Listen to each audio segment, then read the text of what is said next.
Bonjour à tous, je m'appelle Alexandre Gilles, je suis avocat en droit de l'immigration à Lyon.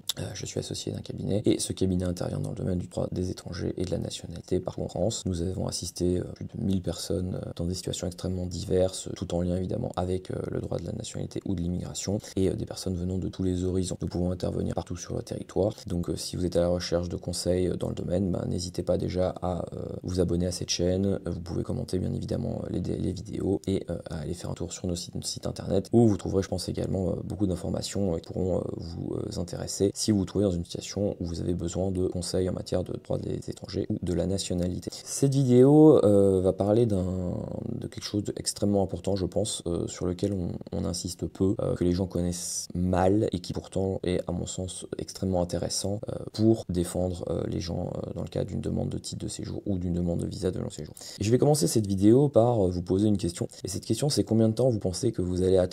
Parce que dans la majorité des cas, les gens ont déposé leur demande de titre de séjour et ils n'ont aucune idée du délai qu'ils peuvent attendre. Et la seule façon de s'en informer, c'est soit ce que l'administration va leur dire, qui n'est pas forcément toujours correct, ou bien évidemment encore pire, regarder sur internet, et encore pire que ça, demander à d'autres personnes qui vont vous expliquer que eux, leur cas il s'est passé comme ça et que donc le délai que vous allez attendre sera le même que le leur, ce qui bien évidemment est complètement faux.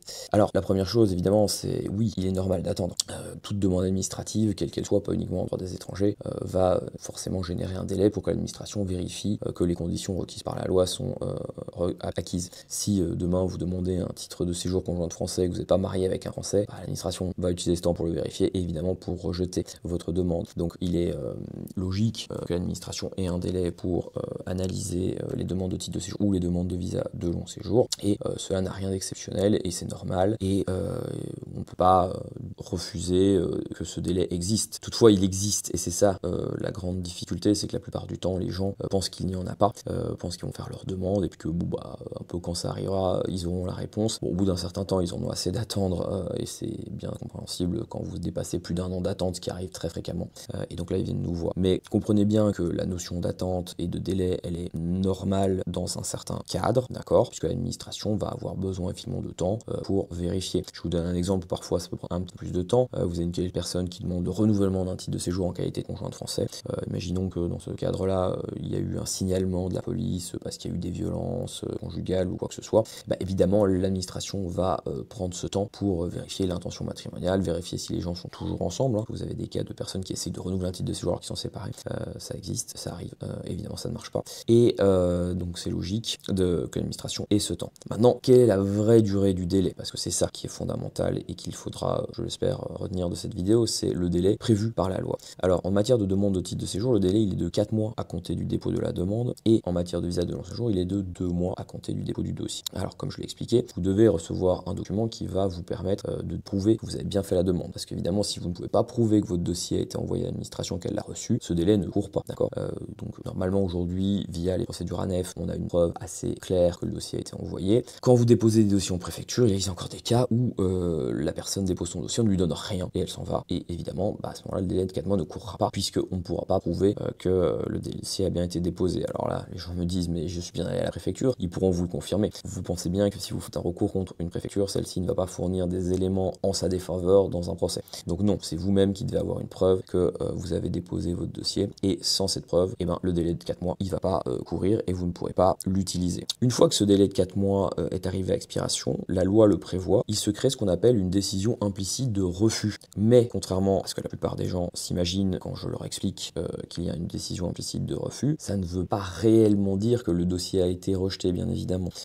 Ça veut dire qu'à partir de ce stade, la naissance de cette décision implicite leur permet à eux, dans leur intérêt, d'engager un contentieux devant le tribunal administratif. Récemment, dans le cadre des procédures ANEF, donc quand vous déposez votre dossier sur une procédure ANEF, normalement vous devez obtenir ce qu'on appelle une attestation de prolongation d'instruction, qui est un document temporaire qui vous autorise à séjourner en France durant l'instruction du dossier. D'accord. Avant, en préfecture, ou même pour les demandes qui sont encore en préfecture, on appelait ce document le récépissé de demande de titre de séjour. Et aujourd'hui, ce sont les API via la réforme ANEF qui ont pris la place. Le tribunal administratif de Grenoble a saisi pour avis le Conseil d'État en essayant justement de faire sauter, on va dire, ce délai de 4 mois.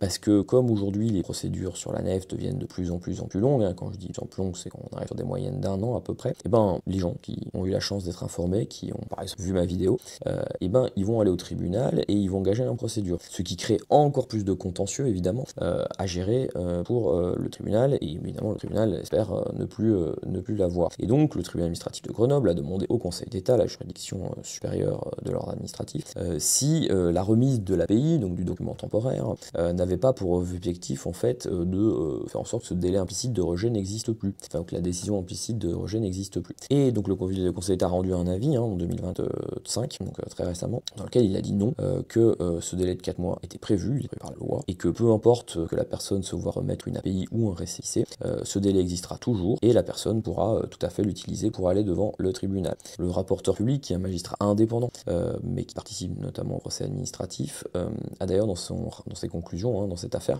a exactement souligné l'intérêt de ce délai, et il a dit que le fait que ce délai existe permet justement pour les usagers de lutter contre l'inertie de l'administration. Donc aujourd'hui, en fait, on se rend compte que cette notion de délai, elle est fondamentale, et à mon sens, c'est un outil que doivent utiliser les usagers pour faire avancer leur dossier, d'accord, parce que beaucoup trop souvent, les gens attendent. Alors, un, parce qu'ils ne savent pas qu'il y a un délai. Deux, parce que comme je l'ai expliqué précédemment, parfois ils ont peur de faire quelque chose. Mais en réalité, vous ne demandez que l'application de la loi et auquel l'administration est tenue. Et maintenant, dernière chose, mais comment je fais? Je sais qu'il y a un délai de 4 mois. Mon dossier, je l'ai déposé. Ça fait 4 mois, il se passe rien. Imaginons que vous n'avez même pas de document temporaire, parce que ça aussi très souvent. Alors qu'est-ce qu'on va faire? Évidemment, tout seul, vous n'irez pas bien loin. Je ne peux que ne pas vous recommander de saisir le tribunal administratif par vous-même, parce que généralement, ça ne solde par pas grand-chose, que vous ne connaissez pas la procédure.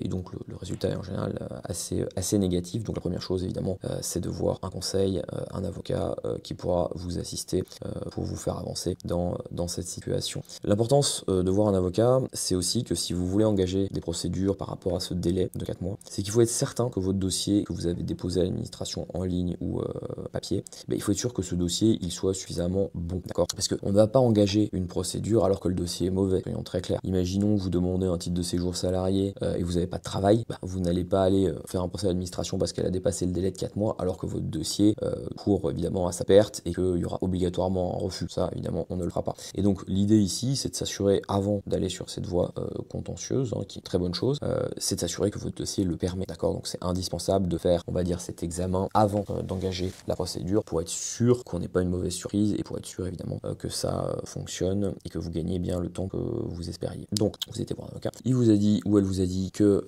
vous pouvez engager la procédure parce que vous avez fait la bonne demande, que votre dossier est complet. Et à ce moment-là, qu'est-ce qui se passe? Alors, on peut, et on doit d'ailleurs, engager un premier recours qu'on appelle un recours en excès de pouvoir, qui est le recours classique, on va dire, devant un tribunal administratif, contre le refus implicite. D'accord? Donc, j'ai demandé un titre de séjour en tant que parent français, pendant 4 mois il se passe rien, je dépose un recours au tribunal contre le refus de délivrance de mon titre de séjour de parent d'enfant français. Voilà. Le tribunal, il va regarder, est-ce que mon dossier remplit bien les conditions de l'article 423-8? Il dit oui, il annule le refus implicite, qui est acquis au bout des 4 mois, et il ordonne à la préfecture de me délivrer mon titre de séjour. Donc là, le problème évidemment, c'est que les juridictions françaises, que ce soit administratives ou civiles, ne fonctionnent pas très rapidement, et que la durée moyenne d'un recours en excès de pouvoir devant un tribunal administratif en France est d'environ 12 mois. Donc forcément, vous avez attendu 4 mois, vous rajoutez 12, on est à 16, ça met déjà un peu de temps. Après, il faut aussi comprendre que des fois, c'est pas systématique, mais des fois, le fait de faire le recours va faire en sorte que l'administration fasse avancer votre dossier beaucoup plus vite. On ne sait pas pourquoi des fois ça fonctionne, pourquoi ça fonctionne pas, mais on sait que des fois on va faire un recours et 2 mois après la personne se fera délivrer le titre immédiatement, ce qui permet du coup à l'administration ensuite de dire au juge du tribunal que il n'y a plus besoin de juger puisque la personne a obtenu son titre de séjour. Ça ne vous oblige pas à retirer votre requête et d'ailleurs il ne faut pas le faire. En parallèle de ce recours, qui comme j'ai dit prend quand même un certain temps, on peut aussi engager une procédure en référé. Un référé en procédure administrative, ça veut dire une procédure d'urgence. Cette procédure d'urgence, elle est très intéressante parce que contrairement à un recours en excès de pouvoir qui dure environ 12 mois, d'accord, le référé, lui, c'est une procédure qui peut être jugée en fonction des types de référés, mais dans celui-ci, on va parler du référé suspension. C'est une procédure qui peut être jugée entre 2 et 4 semaines, d'accord? Donc vous vous rendez bien compte que 12 mois, 2 à 4 semaines, l'avantage il est énorme. Malheureusement, pour faire un référé, il faut toujours une urgence, d'accord? L'urgence, elle est appréciée de manière très indépendante du reste du dossier. Votre dossier peut être parfait. Si le juge des référés estime qu'il n'y a pas d'urgence, il ne prendra pas d'ordonnance, d'accord? Et donc vous vous retrouverez, le référé n'aboutira pas, et après vous attendrez la décision du fond qui va durer 12 mois, et vous gagnerez, mais vous n'aurez pas, on va dire, maximisé la procédure telle qu'elle existe pour justement obtenir au plus vite votre titre de séjour. Donc évidemment, l'urgence, elle va s'apprécier indépendamment de chaque personne, d'accord.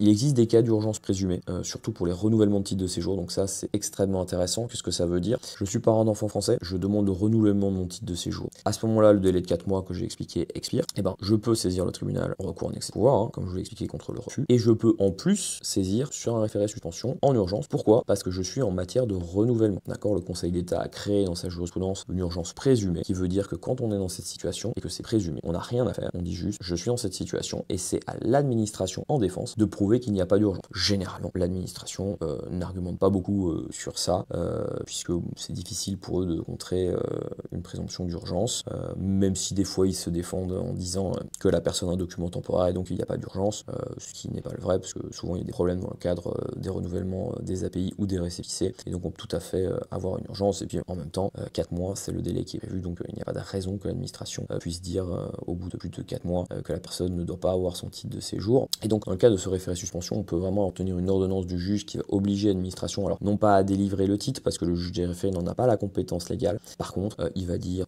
à l'administration, vous avez 2 semaines pour terminer l'examen du dossier de la personne et prendre votre décision, d'accord. Il peut aussi assortir ce délai d'une astreinte, c'est-à-dire que par exemple si au bout de 2 semaines l'administration n'a pas pris de décision, et ben il y a une astreinte de 50 € par jour qui peut être versée à la personne dans cette situation. Alors là je vous ai donné les cas évidemment où la procédure va jusque son terme. Dans la pratique et dans la grande majorité des cas, je dirais à peu près 7 à 8 cas sur 10, on n'arrivera pas jusque là, puisque dès la saisine du tribunal, l'administration va répondre favorablement à la demande. Et oui, comme par miracle, hein, le jour où vous saisissez le tribunal après avoir entendu 4 mois, et ben ce jour l'administration va dire ah ben oui bien sûr on va délivrer la carte, d'accord. Soyez bien sûr qu'évidemment si vous n'aviez rien fait, vous auriez attendu beaucoup plus longtemps. Et donc c'était un peu ça l'idée de mon propos de cette vidéo, c'était de vous dire que la majorité du temps les gens attendent beaucoup trop. Vous pouvez choisir d'attendre, mais vous pouvez aussi choisir de ne pas attendre et vous pouvez choisir de faire quelque chose. Dès que vous avez dépassé les 4 mois, vous êtes légitime à utiliser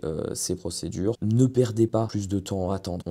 L'administration ne vous aimera pas plus. Vous n'aurez pas un meilleur titre de séjour parce que vous aurez attendu 8 mois, 12 mois d'instruction. Non, votre objectif à vous, c'est de renouveler votre titre de séjour le plus vite possible pour évoluer, hein, puisque carte de séjour temporaire d'un an, carte de séjour de pluriannuel de 4 ans, carte de résident. Donc ce que vous voulez, c'est évidemment aller le plus vite possible parce que c'est dans votre intérêt. Et en plus, vous avez des outils, notamment ce fameux délai dont j'ai parlé, qui vont vous permettre de faire avancer les choses et de bouger l'administration. Donc n'hésitez pas à y avoir recours. Si vous êtes dans cette situation et que vous êtes actuellement bloqué, que vous attendez, n'hésitez pas à nous contacter. Comme je l'ai dit, nous sommes à Lyon, mais nous assistons des personnes dans toute la France qui peuvent se trouver dans cette situation et nous pourrons engager les recours dont je vous ai parlé. Voilà. Si vous avez évidemment des questions, laissez-les dans les commentaires. N'hésitez pas à vous abonner à cette chaîne pour avoir plus d'informations sur le sujet du droit de l'immigration et de la nationalité en France.